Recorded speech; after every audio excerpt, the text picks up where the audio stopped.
All right, well, now we're in the kind of struggle with the actual substantive material, and we're working toward building a general theory of social ontology.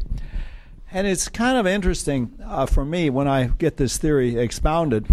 It turns out it's not very complicated and it's not very difficult. Why didn't somebody think of it already?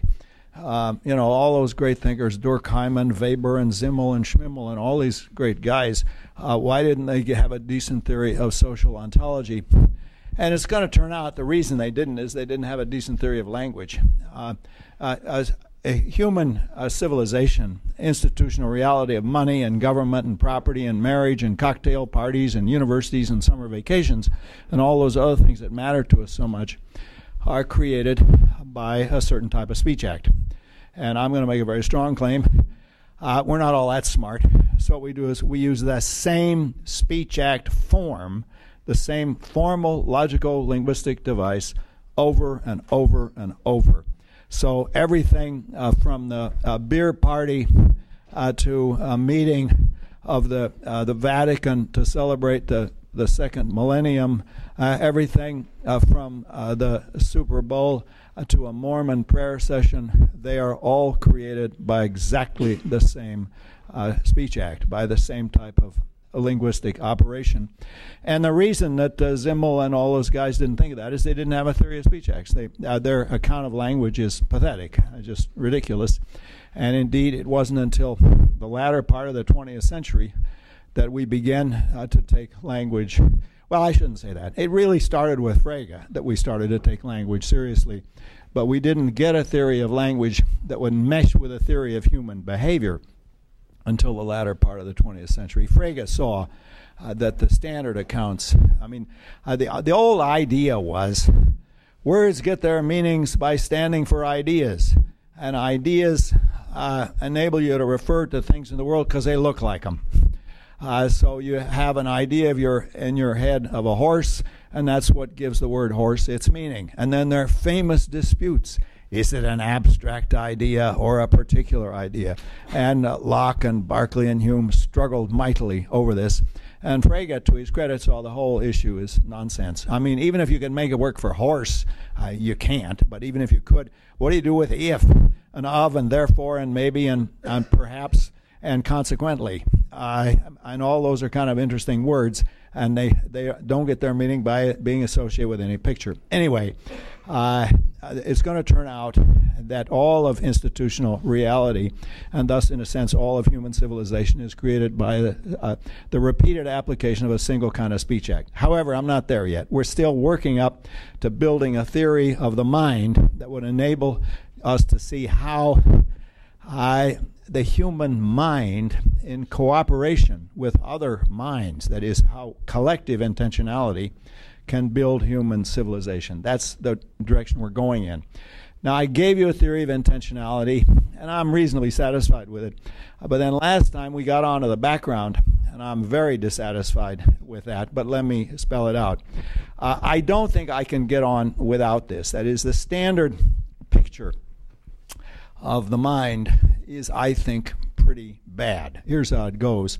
The mind consists of an inventory of different kinds of intentional states. So you got this huge inventory of beliefs and an inventory of desires, and sometimes you put the beliefs and the desires together to get an action. But the problem is, if that's really right, we ought to make a list. We ought to list everything we believe and everything we desire and so on with our other intentional states. And the model here, I don't have to tell you, is the computer. You program the computer, and what you put into it are a whole lot of representations. And so the idea is that just as the computer has a database, so we have a database, and it consists of a whole lot of beliefs, desires, and all the rest of it. And I'm sure that picture is wrong, but what's wrong with it? Well, a whole lot of things are wrong with it, but one thing that's wrong with it is the whole apparatus only works because you know how to operate with these things.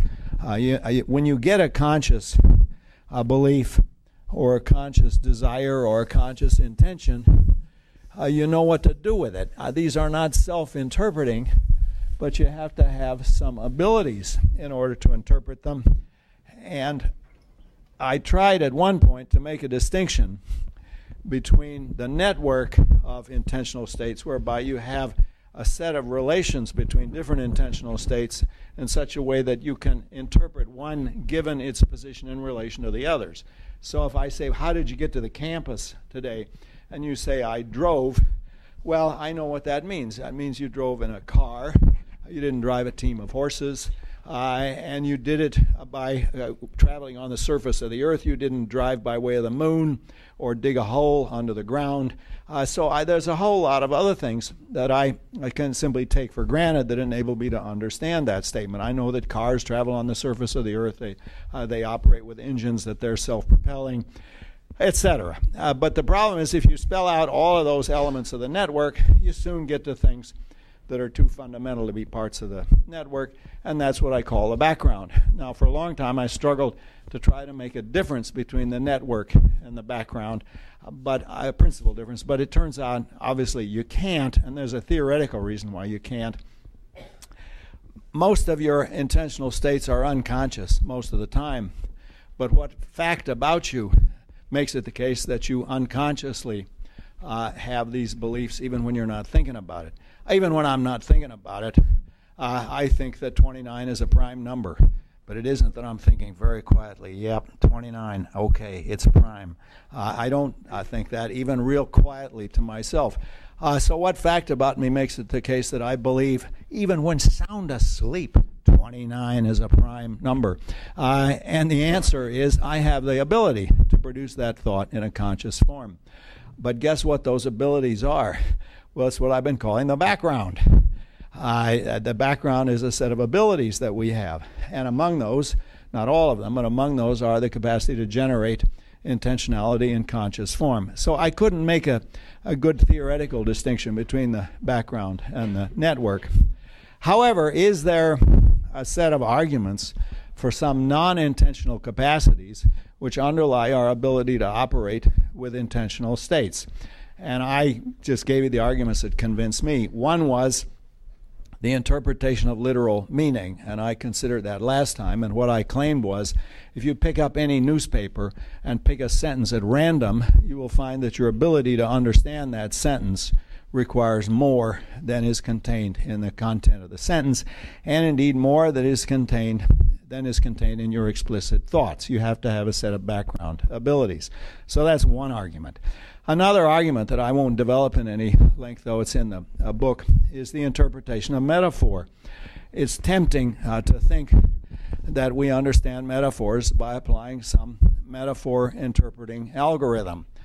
We have some rule of similarity that enables us to interpret metaphor. So if I say Bill's a pig, you understand that because you think he's like a pig in certain unspecified respects. But the problem with that is the idea that all metaphor is really simile with the like or as deleted. You see, incidentally, none of us ever escapes our high school education. And in my high school, we were taught that all metaphor is really simile with the like or as deleted. And I think no philosopher ever escapes this. In Descartes, whenever Descartes tells you he knows by the natural light of reason, that means he learned it in high school. When he was studying with those Jesuits at La Flèche, and they taught him that there must be as much reality in the cause, a formal or eminent reality in the cause of anything as there is in the effect. That's something he had to memorize from his Jesuit instructors. So I had to memorize that all metaphors like or as deleted. Now, as far as I can tell, the high school stopped educating altogether some years ago. So maybe you didn't even learn falsehoods in high school. I don't know. But in any case, that won't work for several reasons. One is there are lots of like simile statements that aren't literal. My love is like a red, red rose. How? What? She's got a lot of stickly thorns that stick out, and her petals fall off after a week or so. I mean, how exactly is she like? If the simile theory is going to work, the similes have to be literal, because if the similes are metaphorical, you get no explanatory power.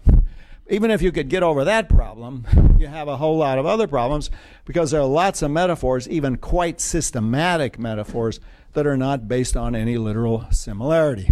So, for example, in any culture that I'm familiar with, we do spatialization of time. We say the hours passed by, or the hours crawled by, or they whizzed by. And all of those are spatial metaphors for temporal duration. And you might say, well, that's because they literally pass. But pass there isn't literal. Pass is a spatial metaphor.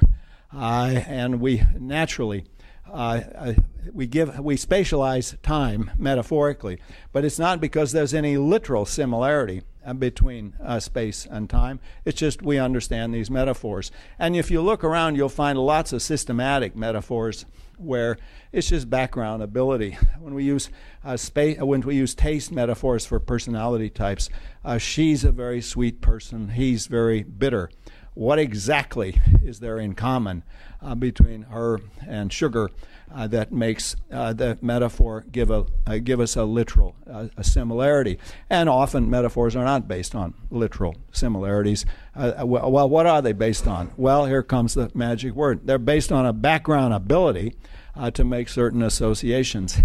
Now, I'm suspicious of that because it looks like it's a kind of laziness that philosophers have, where they just get a slogan that enables them to stop thinking about something. So I don't want you to stop thinking about it, but I do think, and I say this with some reluctance, that you cannot give an account of the operation of the mind just in terms of a fixed inventory of intentional states and some precisely statable rules of operating on mental states, such as, for example, the rules of deduction in a logical system.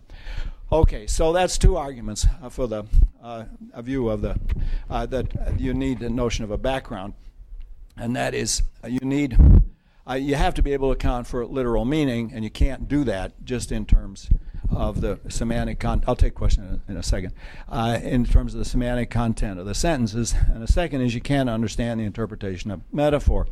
Now, a third argument for the existence of the background is the existence of physical skills. And it's tempting to think that the physical skill is a matter of the operation of a set of rules, but it seems to me clearly it isn't. You'd never get enough rules. Furthermore, you'd have to know how to interpret the rules.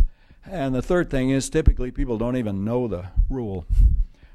When I was a ski racer, I thought this ought to be intellectual. We ought to get a set of rules. And the textbooks have certain simple things like keep the weight on the downhill ski and so on. Well, but that's not going to be enough. Now, the fact is there are certain physical principles. And if you understand those, you will understand what happens when you ski. But that won't make you a better skier. What makes you a better skier is just a sheer physical skill.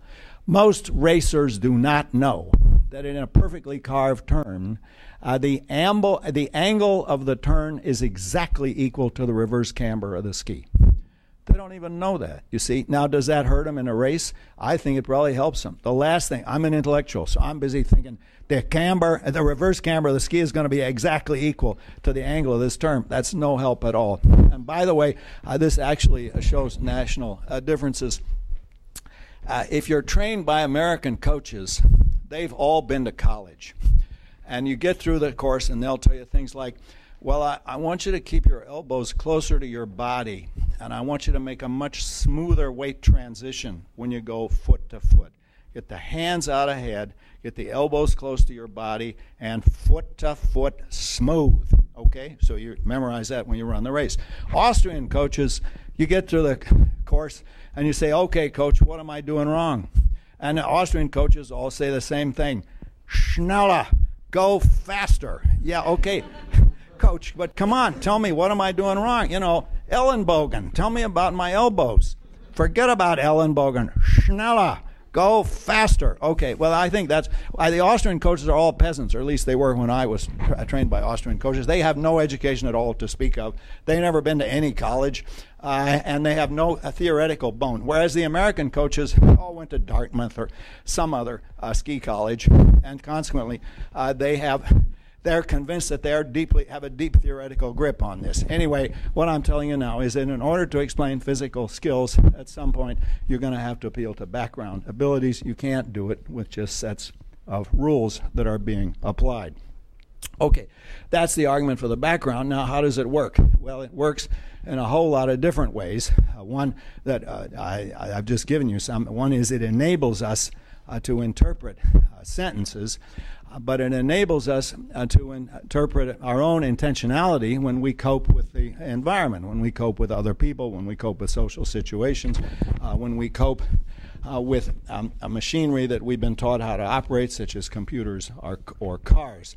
And in particular, in the case of society, it enables us to cope with social situations and to know how to create and operate with institutional structures. You see, the interesting thing about the American Constitution is that it spells out literally what's supposed to happen, but the whole thing only works given a huge invisible background of what they can take for granted. And this is why when the American Constitution was imitated in lots of other parts of the world, it just didn't work because they did not have the conception of, they did not have the set of background presuppositions about social relations and about what's supposed to happen and about the relationship between written rules and people's actual behavior that was presupposed by the American Constitution. Now, we'll get to those issues when we talk about specific human institutions. Right now, I'm just talking about the set of background capacities that are necessary to enable human intentionality to function. Okay, now then, if we get through the background, and I'm very dissatisfied with this. Now, if somebody can help me out or write, every time I sit down to write something about the background, it always comes out different from other stuff I've written, and I'm reluctant to go back and read what I wrote before because for fear I might discover some horrible thing that I said in the past. But in any case, I'm very dissatisfied with this account, and if anybody can improve on it, I'll be very grateful. The next thing I want to talk about is collective intentionality. That's the next heading. So let's stop for questions about the background. I went through it pretty fast. Questions about the background? Yeah, you had your hand up, right. Am I understanding this right? It seems like the basic distinction between the network and the background, the network are things we think bear making explicit. That the initial idea I had was this, and you want to be suspicious of your own notation. The initial idea I had was if you think of any particular belief you have, I believe that Barack Obama is President of the United States. Now that gets its meaning in the sense of getting its application. I know how it determines condition of satisfaction because it stands in relation to a whole lot of other elements in the network. I believe that the United States is a republic, that every few years they have presidential elections, that the president is elected by a majority of votes in the Electoral College, that he becomes president, etc., by being sworn in, that as president he has such and such powers. I told you last time that if I believed, well, really the way you get to be president is by swallowing more grass. Remember I told you by rolling down the hill and grabbing a mouthful of grass at every roll, then I have a misconception of the presidency, even if in fact I use the same words. So that's the picture of the network. And that, by the way, has become a kind of cliche in contemporary philosophy. I mean, every undergraduate today believes in holism. Holism is the name of this particular view, whereby any sentence is understood only in relation to other sentences, and any intentional state is understood only in relation to other intentional states. And it's spelled holism not because there's a hole in it, but because English speakers can't pronounce holism, because it's really the whole damn thing that we're talking about here. It's holism not with a hole, but rather with the whole thing involved. And that's now a bit of a cliche, and you find it in all the standard authors. It's in Davidson, for example. But what I'm arguing is if you take holism seriously, then you get to a set of things which seem unnatural to describe as just more beliefs. It isn't that I got to be a better skier by improving my beliefs. I got to be a better skier by training my body, by running a lot of races and skiing a lot of race courses. And that was not a matter of enriching my intentional content, but enriching my abilities.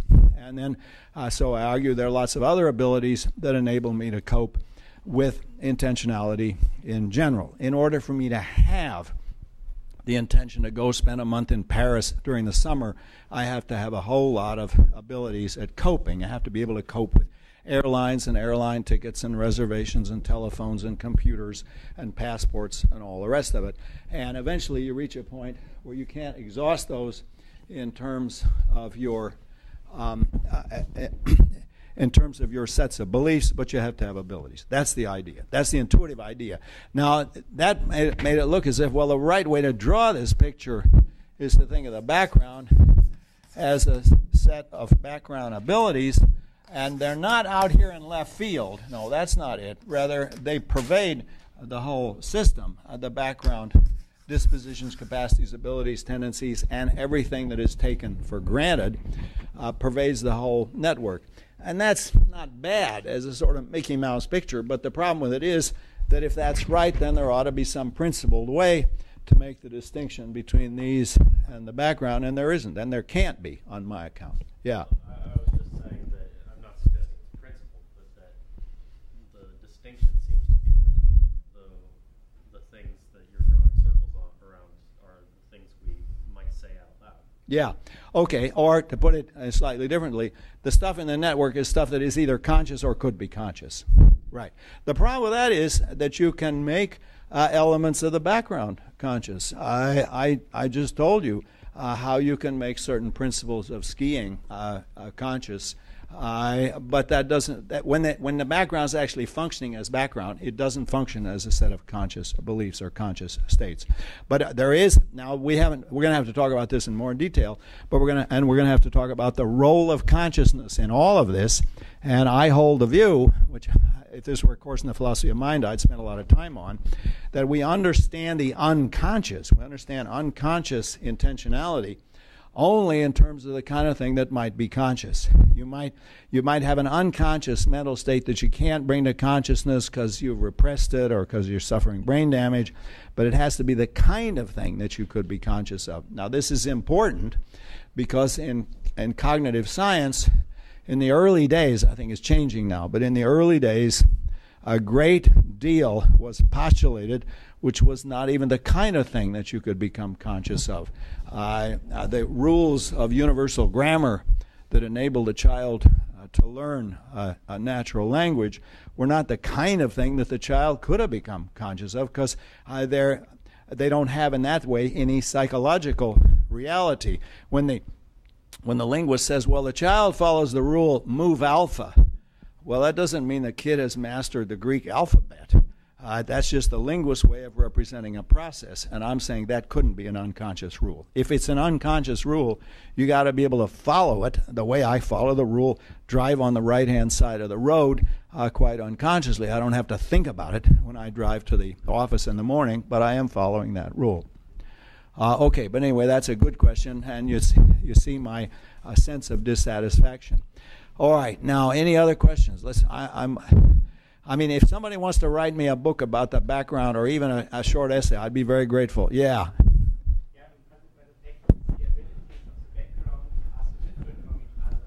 The what's different from what? The abilities in the background. Yeah. So you talked about literal meaning, understand sense, understand metaphors. Yes. Physical abilities. Yeah. Last time you said, okay, we awaken something. So Right.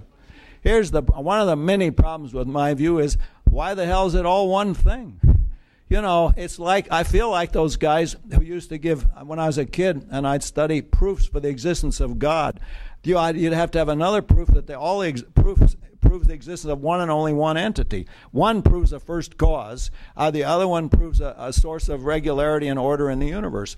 How do you know it's the same guy doing that? Maybe they divide. Maybe they have a division of labor. I'll be the God who does the first cause, and you be the God who gives meaning to everything. What's the matter with that? And there's nothing in Aquinas' 5 ways that guarantees it's all the same guy at the end of the proof. Aquinas cheats. Well, he's not the only guy. But anyway, so there's this problem as well. What makes me say that it's all the same? That it's the same phenomenon? Well, go to work. Prove that it is or isn't. Yes. Yeah, you. So with the background, No, what I'm saying is this. Let us take my background ability to ski according to the principle that the angle of the perfectly carved term is exactly equal to the reverse camber of the ski. Now I can bring that to the foreground and I can think about it while I actually ski. In fact, I do, just for fun. Or let's take something else. When I shift gears, I don't have to consciously think about the gear ratios and the synchro mesh operations when I shift the gears. But it's fun. I have a kind of car that car nuts like. The highway patrol doesn't like it at all, but the car nuts like this kind of car. It's made by Germans, and it manifests a certain kind of German technical expertise together with a certain vulgar sensibility that I feel perfectly at home with. And in any case, when I'm driving this car and it has a 6-speed shift, and it's a great pleasure to shift through all the gears. And I'm busy appreciating that consciously in a way that my own theory says you don't have to. You don't have to think about it consciously. You can just do it quite unconsciously. All right. I'm sorry that's not much help, but anyway, let's hear somebody else. Who's next? Yeah.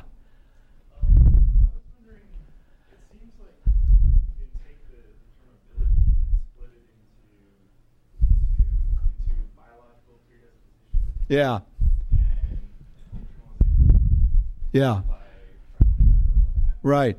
No, and I run those together. Now, most of the people who write about this, like Bourdieu, when Bourdieu talks about the habitus, he's not talking about anything biological. The habitus is what you acquire from your membership in a culture. But for me, your biological disposition to walk on your hind legs rather than crawling around on all fours, that's a background ability. That's a background disposition. Yes. I agree with that. I combine the two. I feel like can I spatialize it? Maybe like I'm just throwing things out here. Put a straight like biological predisposition on one side. Yeah. Biology on one side, culture on the other. Yeah, I that doesn't work. I mean, it'd be nice if it did, but it doesn't work. Yeah. I do? Oh, gosh. When Jennifer says I do something, she's probably right. But anyway, yeah.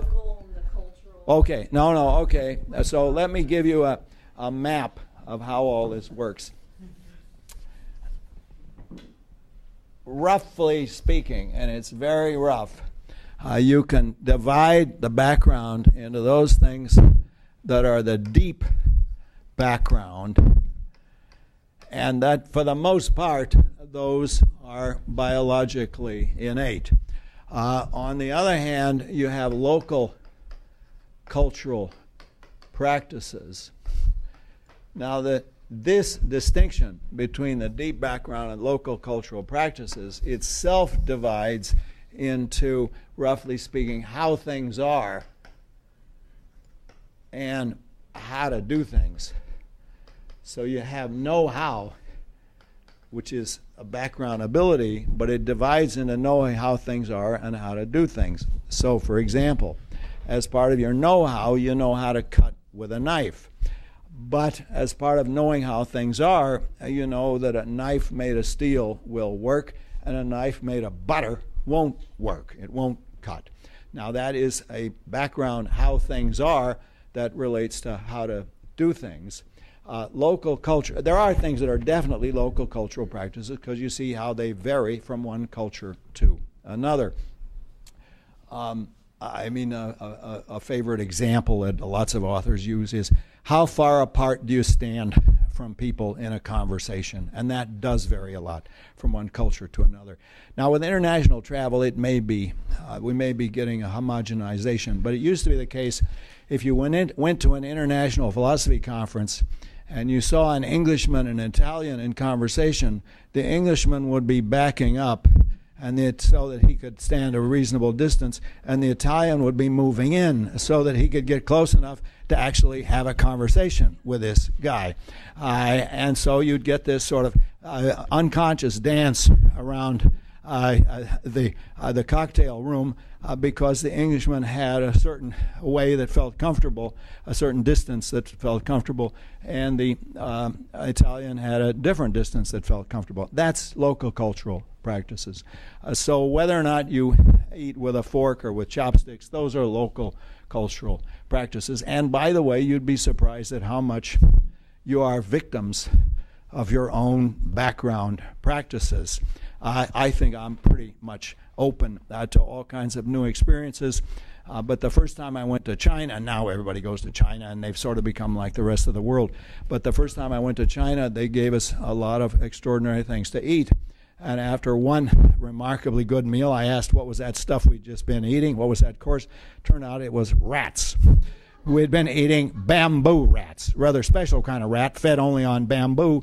And I didn't ask for a second course. If somebody asked me afterwards, it tasted a lot like chicken, but in fact, we had been eating bamboo rats. Roughly speaking, the Chinese will eat anything, and they prepare it so well that it tastes great when you're actually eating it. Don't ask what it is, though. Another thing, now once they served us a really delicious course consisting of scorpions, deep-fried scorpions. And interestingly, it became a macho thing. All the guys ate their scorpion. I ate mine. The girls did not eat their scorpions. They were busy trying to give me their scorpions. No, I ate my goddamn scorpion. That's enough. I'm not eating any more scorpions. And they were deep fried, and so basically it was like a lot of other deep fried things. But in Shanghai, which probably has the best food in the world, nobody was shocked that we were eating bamboo rats and deep-fried scorpions. And there are lots of other I won't tell you all the crap that you will eat in China because you go and enjoy it yourself. But in any case, this is strictly background. It's strictly what seems natural to us, what seems normal and acceptable. It isn't that I have a deep a moral prohibition against eating scorpions or rats. It's just that the idea disgusts me. And what people find disgusting or appropriate is typically a function of the background. Yes? So you mentioned that things, tables are resistant to touch. That was in the book. Yeah. You said it seems unnatural to call it a belief, but that seems to be married to what's the Well, maybe it is. Yeah, it seems unnatural if I'm asked, well, what are some of the things you've come to believe as you've had all these years of experiences? I wouldn't say things like, well, tables are solid. That wouldn't be on my inventory. I think you put it like infants when learning Yeah. about the world. Infants acquire the background. Yes. That a table is solid, things are solid, you can't go through them, and that seems like a belief that they acquire. It's not Yeah. But now let me give you another equally confusing metaphor. A belief can retreat into the background and become part of the background. Then later on, you can dredge it up in the background and treat it as if it were a belief. But I don't want you to think I'm going to give you the answers to these questions. You're going to give me the answers to questions like that. I want everybody to be thinking about this and coming up with a better theory. Yeah. So what do you believe the uses of separating out? Why isn't it just one continuum? It is. That's the point I'm making. And the point I'm making, that is when I'm giving a lecture on this, it's useful to distinguish between what's common to all human beings and what is a matter of local cultural practices. I gave you the example of Proust and the behavior of people in the pre-First World War Parisian society. And when I first read Proust, it seemed to me they did behave in some pretty funny ways. They weren't like people that I knew in Denver or even Chugwater. They had a lot of funny ways of behaving. On the other hand, when they said they all went and had a dinner party, then I knew they ate through their mouth. They didn't eat even in Paris, they didn't stuff the food in their ear or absorb it by osmosis. They take it for granted it's by the mouth. Okay, first you, then you. Yeah, the point is his question is when you say it's a continuum, then what's the point of having the background? And there's a point. Yeah. Is that it can't be enumerated. That's right. It's much bigger than that. You cannot give a list of propositions which are constitutive of the background. And there's a deep reason for that is that even if I started to give them, each sentence that I give you is only interpretable against a background. You need a background to understand the sentences. You had another one. Yeah. I guess just going back to what you said before, it seems like the distinction is still that the things that we're calling network bear repeating, and Yeah. it's weird to suggest that tables being resistant to touch is there because we don't have to think about that. But Yeah. I'd say most people would include modus ponens in that. Yeah. We wouldn't say that, but sure enough, in logic classes we do. Right. Okay. So what follows? What follows? Well, then it's not a strict distinction, but that seems like the useful Yeah. distinction for one another. Okay, and I want that distinction. I want a distinction between those things, and here's another dreadful expression, those things we thematize by making them explicit, and those that we don't, that we take for granted. And typically the background we take for granted. Go ahead. Okay, sorry. Kind of over the point earlier, but you talk about that you can't have an infinite regress, right? Yeah.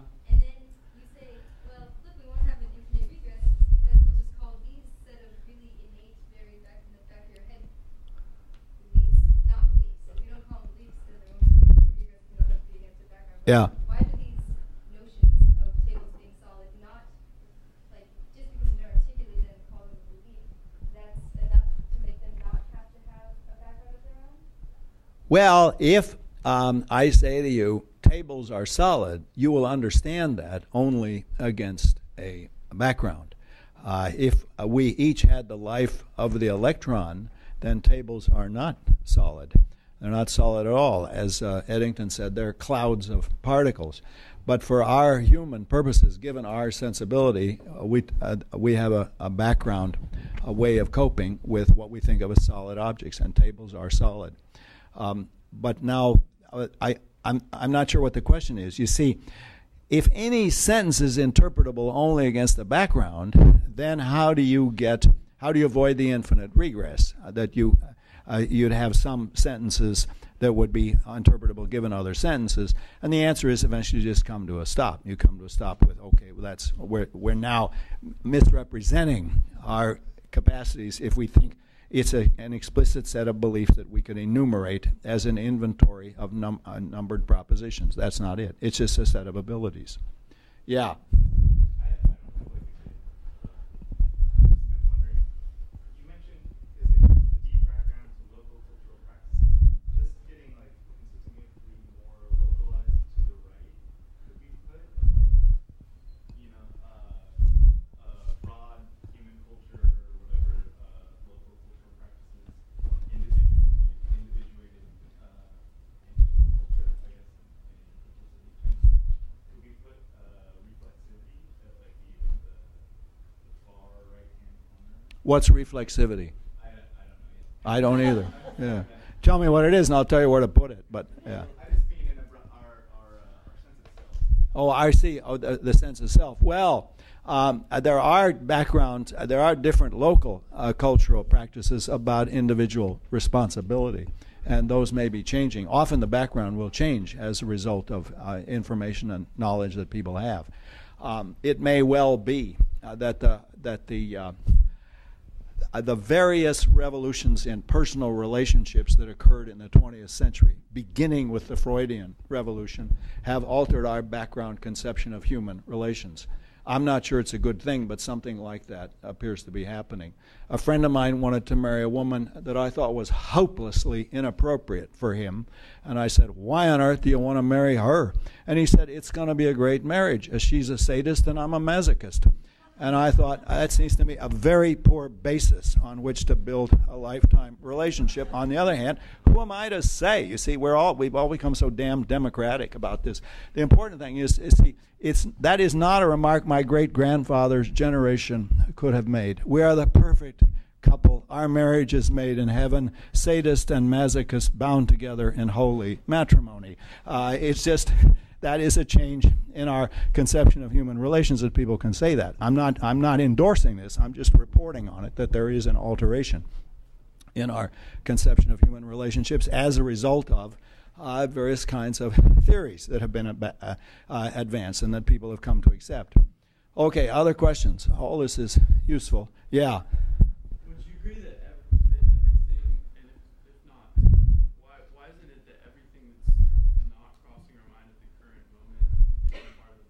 Well, you see, the theoretical reason why I can't make a sharp distinction between the network and the background is that on my own account, unconscious parts of the network consist, at the moment they're unconscious, consist in background abilities. The ontology of my unconscious belief, when unconscious, is just the background ability to generate that in a conscious form. So if somebody put a gun to my head and said, do you believe that 29 is a prime number? I would say yes. I mean, absolutely. I'd swear by that one. 27 is not a prime number, but 29 is a prime number. This is something I can bring up. I have a background ability to bring up that as a conscious belief. So there can't be any theoretical sharp distinction between the network and between the background and unconscious network, because the unconscious network, when unconscious, consists of abilities, and those abilities are precisely the sort of thing that we've been describing as the background. Okay, so let's move on from this, unless there are other questions. I don't want you to get the idea that somehow all this has been established. It's not. I am reluctantly come to the conclusion that we need, in addition to a holistic notion, a holistic network, we need the notion of a set of capacities that enable us to operate with a network. I'm less reluctant to say, which Jennifer has reminded me, that it's useful to think of those things that are common to all cultures. People walk on their hind legs and they eat through their mouth, and they speak by making noises through their mouth. Those are all deep background. And then in addition to that, we have all sorts of local cultural practices, how people relate to each other as human beings, what sort of things it's appropriate to say, what kind of things it's appropriate to eat, what is it appropriate to wear. All of those things are matters of local cultural practices. All right, now our next topic, I don't know how we're doing for time. Our next topic, we'll make it, we're doing all right, is collective intentionality. And now I have given you a theory of intentionality, and it is, I think, a pretty adequate theory, but so far it was all about individual beliefs, desires, hopes, and fears. I gave you an account that included a direction of fit, propositional content, psychological mode, conditions of satisfaction, causal self-referentiality, and all the rest of it. But now that is all of the form I intend or I believe. But what about we intend or we believe? How does that fit in? And the temptation is to think, well, if I believe something and you believe something and each of us knows that the other believes it, then I can say we believe it. And that would be a case of collective belief. We would have a belief collectively. And there is an argument, it's a very influential argument, that says whenever you have a we intention, whenever you have some form of we intentionality, it must be the case that it's reducible, that we have an intention, let's say, only if I have an intention and you have an intention, and then there's something that unites us together. It's usually called mutual belief, and I'll show you a picture of how that is supposed to work. Let's suppose we intend to prepare dinner together. Then the idea is that must be reducible to what's in your head as I intend and what's in my head as I intend. And then what makes it collective, is, instead of separate individual intentions, is the fact that there is mutual belief. That is, I not only intend, but I believe that you intend, and I believe that you believe that I believe that you intend, and I believe that you intend, and I believe that you believe that I believe that you believe that I believe that you believe Where did I stop? That I believe that you intend. And this can go on infinitely. And I can't tell you how much certain type of philosophers love this stuff. They just love it. So it is, the we intend reduces to I intend plus I believe that you believe, etc. And here the I and on my side here it's I intend plus I believe that you believe, etc. And there are various attempts to analyze we intend in terms of I intend plus mutual belief. Now there's a deep reason why people think something like that has to be the case. And the reason is there isn't any we out there in addition to I plus I plus I. That is, there's no collective soul. There's no collective mind in addition to individual minds. So the idea is that something like this reduction must be necessary. Otherwise, you would be forced to postulate a group mind, something in addition to individual minds. Unless we intentionality is reducible to individual intentionality plus mutual belief, you will be forced to postulate a group mind that is outside of individual heads. And to make it worse, you'd be forced to postulate some kind of collective mind floating around over our heads right now, an objektiver Geist, as a famous German philosopher said, an objektiver Geist, and that would be in addition to the individual minds, what's going on, and his name was Hegel. And I've never read any Hegel. I tried once or twice and gave up rapidly. A friend of mine spent 20 years writing a huge book on Hegel, and he sent me the book, and I didn't even make much progress with the book. But anyway, I recommend it. It's a book by a guy named Chuck Taylor, and you'll read things by him in the course. And he wrote a humongous book about Hegel, and then the publisher told him it's too damn big, so he wrote a shortened version. He sent me that too. I haven't read that either, but anyway, I recommend Chuck's book on Hegel because he really worked hard trying to understand it. And I think he thinks it's probably pretty good stuff. I don't, but he may be right.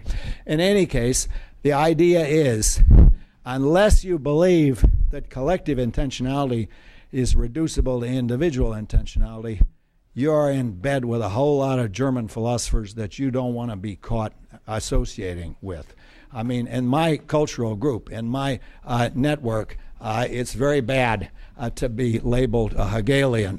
We don't give a damn really, but still, you'd want to be able. You'd have to have some pretty heavy-duty justification if you were going to say, "Yeah, I believe in Hegel's Objektiver Geist" and all the rest of it. So, it looks like to these guys, the only way to make we intentionality respectable is to reduce it to individual intentionality. Now, I always thought there was a name of that, and that was called methodological individualism. And so I thought my view, which says you can't make this reduction, would still be consistent with methodological individualism, because, according to methodological individualism, all intentionality, all mental life is in the heads of individuals. So when you're doing the methodology of the social sciences, everything has to be reducible to what's in the heads of individuals. Now the question is, how are we going to analyze we intend if we don't do it this way, if we don't give a methodological individualistic reduction? And my first observation, this is the first controversial claim I want to make, is all of the reductions that I have seen fail. The forms that I have seen are of the form, we intend to do A if and only if I intend to do my part of A, and you and I have mutual belief that we each have that intention, and you intend to do your part of A, and you share with me the mutual belief. So the collective intentionality reduces to individual intentionality, and thus we can grant the collective intentionality in a way that's consistent with methodological individualism, but we do that by reducing collective intentionality to individual intentionality. We intend must reduce to I intend plus mutual belief. That's the theory. Now the problem with that theory is that all the reductions fail. And the reason they fail is that there are counterexamples where you can have the reducing phenomena. You can have I intend plus mutual belief in each of the heads of the members of the collective, but no collective intentionality.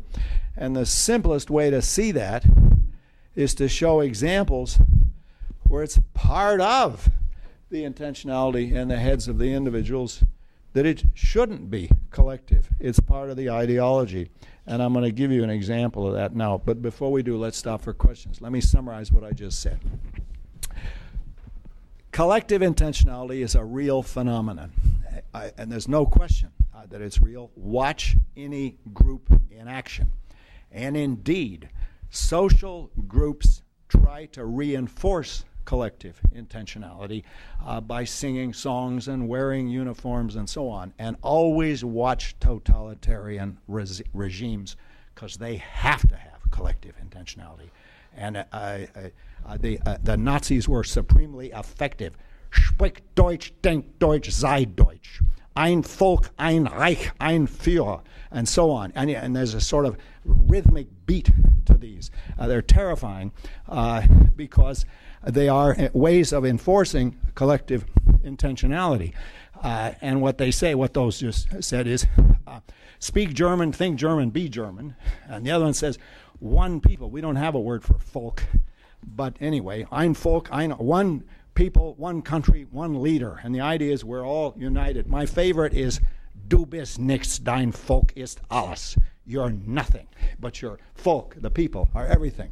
So it's always interesting to watch how totalitarian groups try to enforce collective intentionality, and it's essential to collective intentionality. It's essential to the functioning of society that collective intentionality should work. Incidentally, German observers of American political conventions think, my God, you know, it's the Reichsparteitag.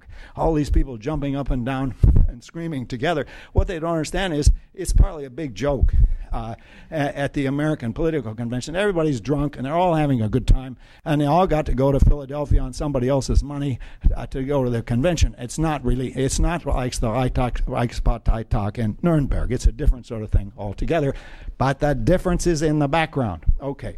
So we'll get, I want to emphasize the importance of collective intentionality, but our problem now as theoreticians is to explain how does it work in a way that's consistent with it all being in the heads of individuals. Okay, now here's the refutation of the reduction, and there's a very simple refutation that I imagine, but I think it applies generally to the versions that I've seen, and it's this. Imagine that the graduates of the Harvard Business School, I got nothing against Harvard, could be the Berkeley Business School or the Stanford Business School, but imagine that they're all brought up on Adam Smith's doctrine of the invisible hand, the main cachée, the hidden hand. And the idea is that if each of us pursues our own selfish ends, we will benefit humanity. The best way to benefit humanity is go out and be as greedy as you possibly can. This, incidentally, is what's in part responsible for our present economic situation. But this ideology is very common in business schools. When my younger son went to the Harvard Business School, he said that the free market was the mantra, that the free market, that was the way to do it. And in the free market, you had the operation of the hidden hand, because everybody's trying to be as selfish as he can. Okay, so here's the case I imagine. You have people who want to benefit humanity, but the way they want to benefit humanity is precisely not by cooperating. Each graduate of the Harvard Business School says, I intend to benefit humanity by being as selfish as I can and getting as rich as I can. And each of them says that, and each of them has a belief that the others also got an A in the course, and consequently they also hold that belief. So you have the I intend to benefit humanity by being selfish, and you have mutual belief, but you have no collective intentionality. Indeed, you have an ideology that says there shouldn't be collective intentionality.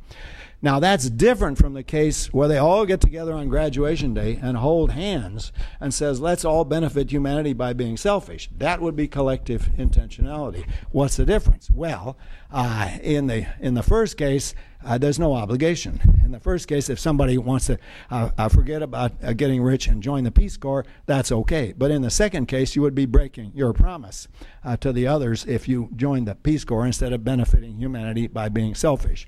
So it seems to me there's clearly a difference between the case where there is a genuine collective intentionality and the cases where there's just I intend plus mutual belief.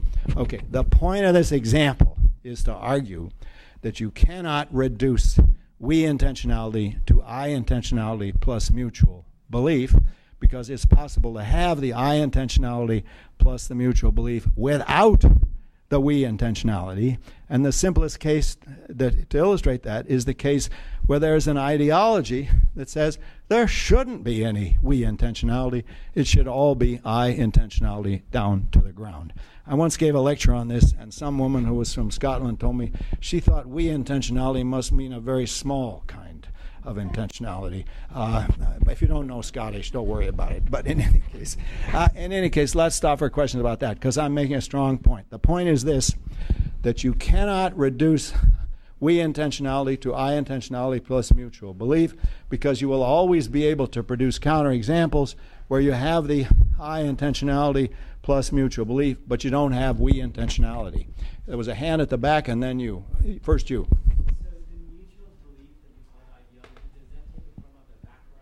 Yeah.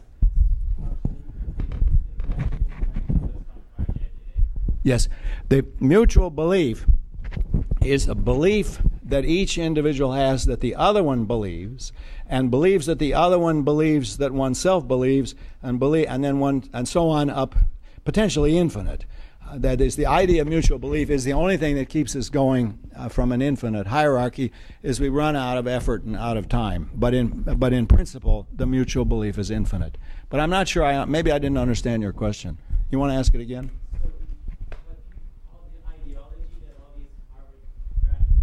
Yeah. Is there shouldn't be a collective intentionality. Yeah. Oh, I see. Oh, no. They all passed the course. And they had to answer the exam question. And the exam question, if I'm teaching the course, is, would humanity be better if you had collective intentionality or individual intentionality to be selfish? And the guys who passed the course were assuming they all passed, said, no, individual selfish intentionality better than collective intentionality any day, because collective intentionality leads to socialism. Okay, you had your hand up. It sounds like you're conflating collective with cooperative here. Mm-hmm. Because I am. The stock market where everyone's being greedy and doing what's best for themselves still absolutely involves a collective intentionality that I believe you're going to do this too. If my belief was that everyone else was going to band together and cooperate, I would not go and pursue my best interest. You're a violation of the Sherman Antitrust Act if you do that. Okay, now this is a good question. It raises several important issues. The most important issue is this.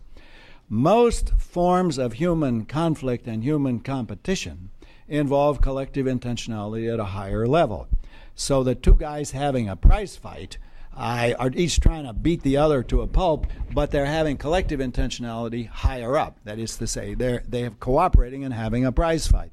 On Saturday, there'll be a football game where two teams, each with its own collective team intentionality, will fight the other team on the football field, but there has to be a higher level of collective intentionality in order to have the game at all.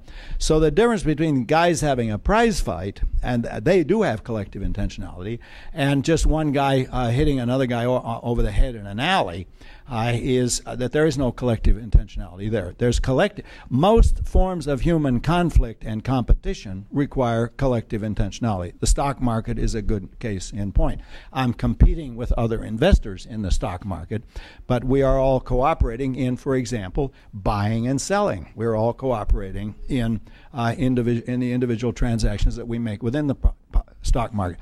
Incidentally, there's a wonderful habit that commentators have to treat the stock market as if it were an individual agent. So it says the stock market tried hard to break through the 11,000 barrier today, but it fell back exhausted at the bell. It was unable to break through, as if, the stock market had a kind of effort and was busy worrying about the Dow Jones Industrial Averages. All right, so this is a good point, but it doesn't count against, it's not really an argument against what I was saying. What I was saying was the cases I'm imagining are not that we have some higher level cooperation within which we have lower level competition. That's the case of the guys who all made a compact on graduation day. Let's benefit humanity by being the most selfish people since J.P. Morgan. No, that's not the case I'm imagining. This is the case where I'm imagining where each goes out in the knowledge that the others are selfish and that I am being selfish, and thus humanity will all be better off if we pursue our selfish interest. Yes? No, you don't. You have all forms of collective intentionality that are quite informal. I think of your day-to-day movement around the campus. A bunch of people are approaching a door, and you will find that they stand to one side or the other to allow the other people to pass. That's an instant of collective intentionality. Any form of cooperation, this is another answer to your question, as I'm using that word, involves collective intentionality. And the problem with the reduction of the we intend to the I intend in these cases is there is no cooperation. Cooperation always involves collective intentionality. Now, this can reach quite bizarre forms. When I was an undergraduate in Oxford, it was virtually impossible for a group of Oxford undergraduates to make it through a door, because if you approach the door together, it was very low status if you were the first person to go through the door. So we all kind of stood there and waited for the other guy to go. Eventually, somebody would lower his own status by being the first through the door, but you lost a certain level of status if you were the first person through the door. The polite thing was to be not first and preferably to be last. So it was a very slow and inefficient operation to try to get through a door. Okay, any other questions about this? Because now I've still got a question. How is it that it gets inside the head of individuals if it's irreducible? And I think the answer is quite simple. It's this. What's in the head of individuals is simply we intend. And if you have cooperation, then each person in the cooperative group has to have a collective intention, has to have a we intend if there's to be genuine cooperation. And the we intend will generate I intends. That is, there's no way I can be playing as part of our playing baseball and I'm playing on the team unless I also have I intentions. I intend to try to get a hit. I intend to throw the runner out at first base. And those are cases where the we are playing a game of baseball generates an I intend to do such and such.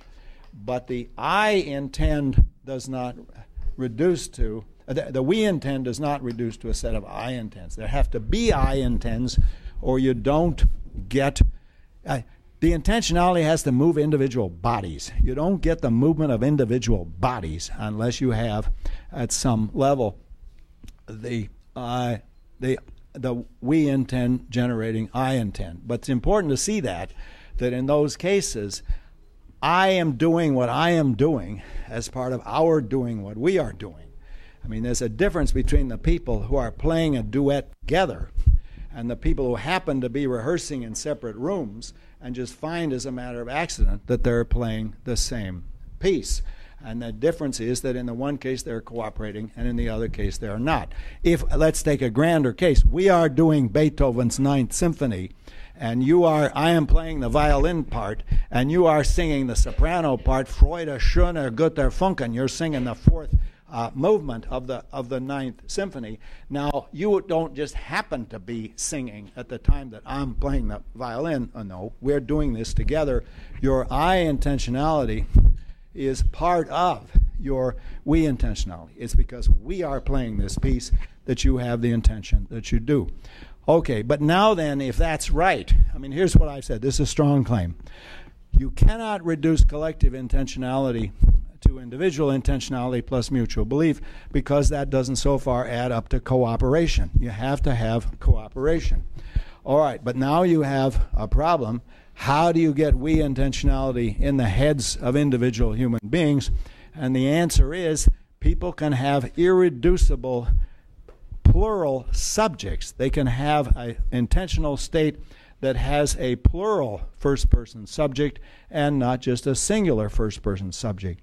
Now, it's true, this runs against a deep Cartesian assumption that we have, and that is the assumption that whenever I have one of these states with a propositional content, I can be mistaken about what's happening in here. I can think that I am pouring gin into your drink when in fact I'm pouring gasoline. That would be the mistake about here. But I can also be mistaken about what is happening here. We're pushing the car to try to get it started, but it turns out you weren't pushing at all. You were just going along for the ride. I was doing all the work. Now, in that case, I was mistaken not just about what was happening in here, but about what I was doing. I thought we are pushing, and I am pushing as part of our pushing.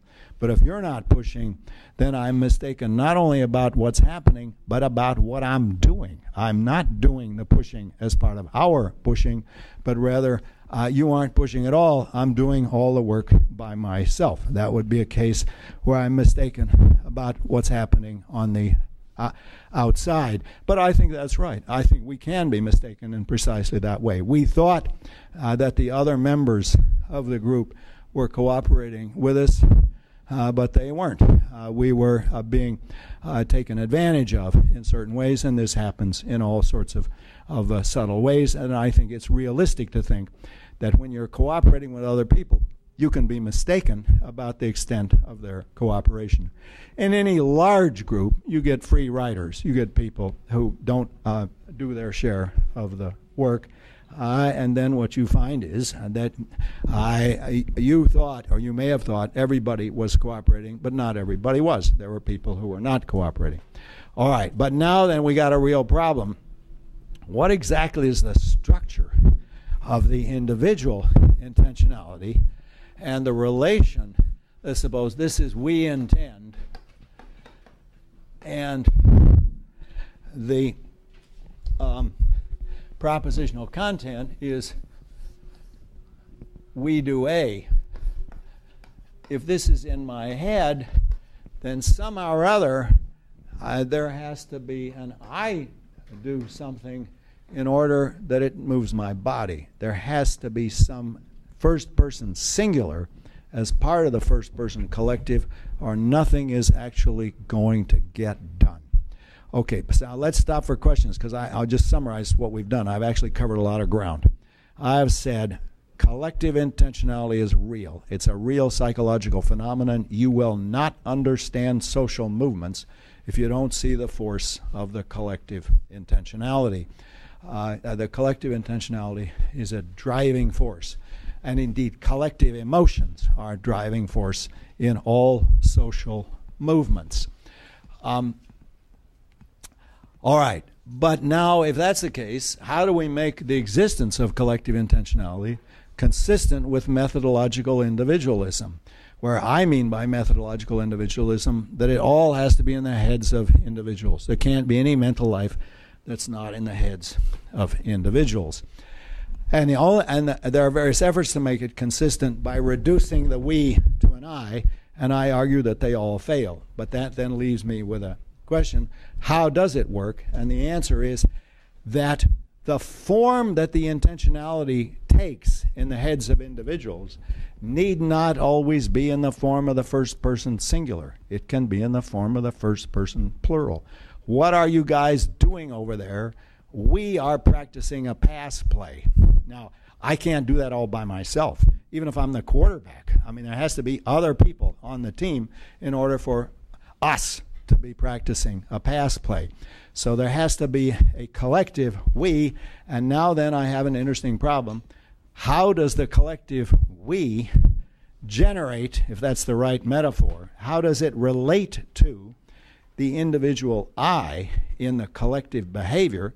Because unless it moves my body, nothing gets done. There has to be some individual who acts. That individuals have to act if there's to be any past play executed, any symphony performed, any ballet performed, or anything else that requires collective cooperative behavior. Okay, questions about that? About what I've said so far? Or about anything that was said earlier? Yeah, how you doing? I think this violates the Cartesian intuition. Yeah. Because you can be mistaken about what it is the two of you are doing. Yeah. But what's in the other person's head. Yeah. But you can't be mistaken about the we unless you're hallucinating. Well, you can be mistaken if you're hallucinating that there is a we. There's that possibility. Right, that possibility.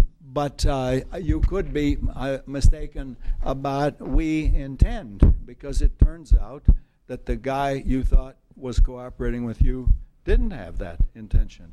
You thought you were pushing the car together, and he wasn't pushing. He was just going along for a free ride. But that wouldn't bother Descartes. You wouldn't be mistaken about the we. Yeah. The intent part he wouldn't care about. Well, okay, but I'm saying if you look at people's assumptions, they make the mistake that where intentionality is concerned, it's always about getting this part wrong. And I want to say, if it's we intend, you could be getting that part wrong. You could think we intend when you don't intend. And in an extreme case, you could be hallucinating the existence of the other person. Whereas for Descartes, you can't hallucinate your own existence. The cogito guarantees that you exist. Okay, other questions? All right, let me get a drink of water. How much time have we got? Well, we got a certain amount of time. Well, I didn't save myself any water. Hang on. Oh, maybe I've got a little bit. Okay, I'm all right. All right, so now the question is how does the individual intentionality relate to the collective intentionality? And I imagine doing something in cooperation with somebody else. What exactly is the form of the intentionality whereby on the outside we have this we intend? How does that move such and such bodies? And in particular, how does it move my body if I am a participant in the collective intentionality? Now, in the text that I asked you to read, it gave me a lot of headaches to try to solve that, and I'm not sure that I came up with the right solution, but I want to tell you the solution I came up with. It can't be the case that it's all collective down to the ground, that it's all we intend that we do this and that's all there is to it, because in any complex action, the individual will make an individual contribution to the complex result. And I imagine a fairly trivial example, but it illustrates the point. I imagine people making a hollandaise sauce, and I'm assured that with a hollandaise sauce, you got to do it right or the sauce gets spoiled. So I imagine one person is pouring the ingredients and the other person is stirring. Nowadays, you buy trashy hollandaise sauce in a store, but it's not the real thing. The real thing you have to make. By the way, there's a massive decline in the quality of French cooking in Paris and other such places because the collective intentionality that used to go on in individual kitchens now goes on in a central kitchen, and then they send out frozen foods to famous places, La Coupole, Balzar. I don't want to even think about this. It's too depressing. But anyway, back to the real case of collective intentionality. Well, people are actually making the hollandaise sauce by one person pouring and the other person mixing.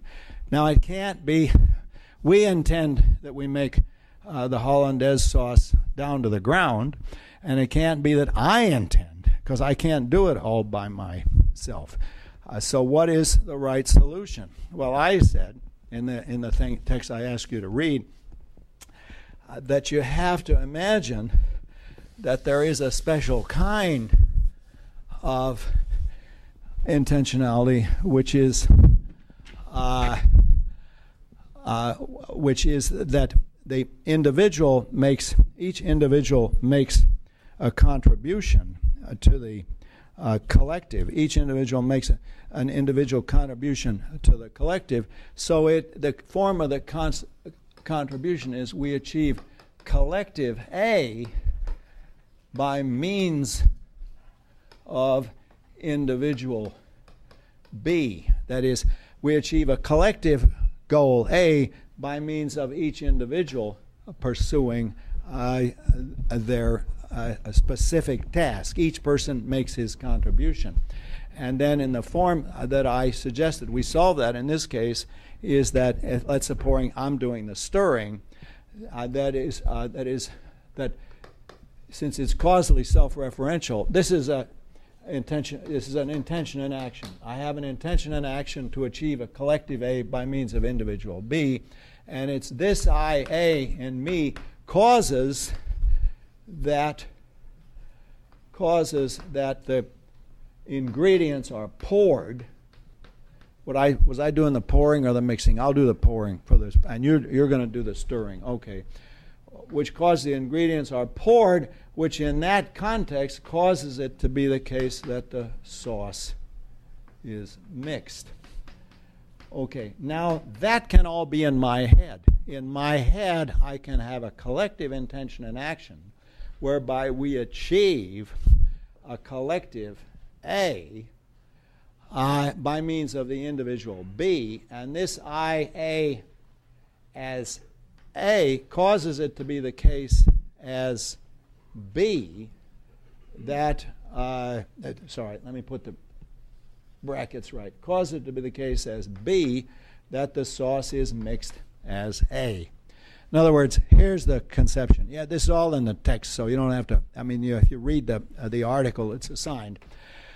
These are free variables out here, A and B, but they're bound inside the brackets because it's this intention and action causes it to be the case that the ingredients are poured as B, which in that context causes it to be the case that the sauce is mixed as A.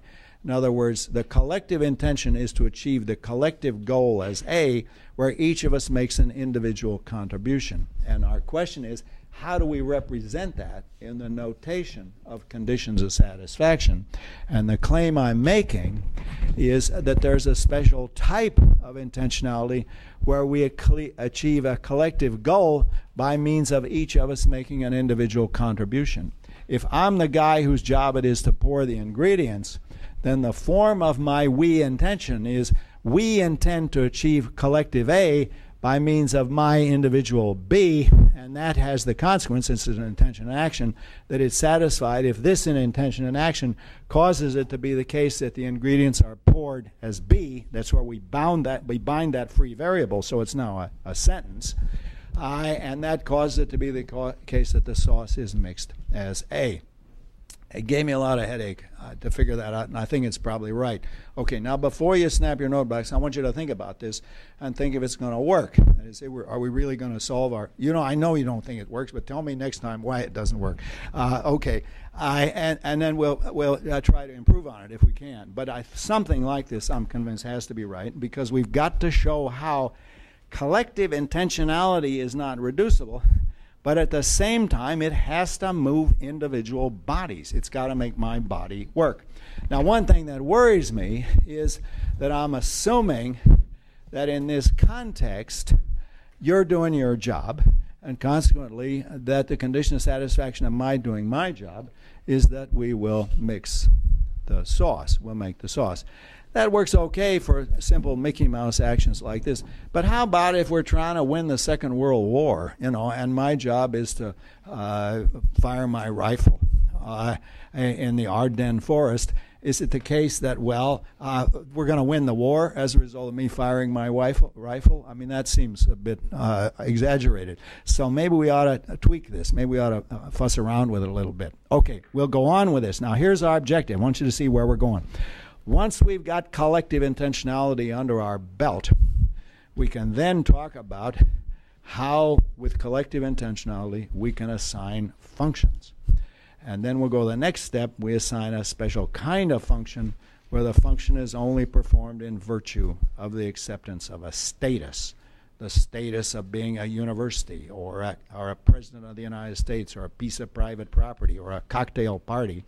And then we're off and running. Then we can create human civilization by repeated application of that operation. We'll do that next week.